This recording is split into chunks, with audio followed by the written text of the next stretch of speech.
Hello প্রিয় বন্ধুরা, দেখেন আমরা কিন্তু শেরপুর খরাবার আছি। এখানে কিন্তু দেখেন প্রচুর জ্যাম আসলে। যে অটোগুলো দেখেন, অনেক অটো এইভাবে আসলে রোডের মধ্যে ভিড় করলে মানে গাড়িতে বড় ধরনের কোনো গাড়ি যে মানে একটু তাড়াতাড়ি যাবে তার কোনো পরিবেশ নাই। মানে এই পরিমাণ এই অটো হয়েছে,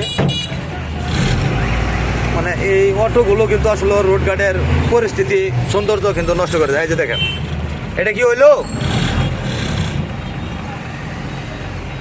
দেখেন, একদমই মানে অটোওয়ালারা হরেন দিলেও মানে না, বুঝছেন, হরেন দিলেও মানে না। এই দেখেন একদম আমাদের গাড়ির সামনে দেখেন এইভাবে যে অটোটাই নাই ব্রেক নাই কিছু। আমি আসলে সর্বোচ্চ যারা রোডের দায়িত্ব আছেন তাদেরকে রিকোয়েস্ট করব, মানে মেন রুটগুলো যেন একদম একটু ক্লিয়ার থাকে। এই যে দেখেন, মানে কি বলবো, বলার কোনো আসলে ভাষাই নাই। ইনশাল্লাহ আমরা এই মুহূর্তে খরাবার বের হলাম। ধন্যবাদ সকলেই।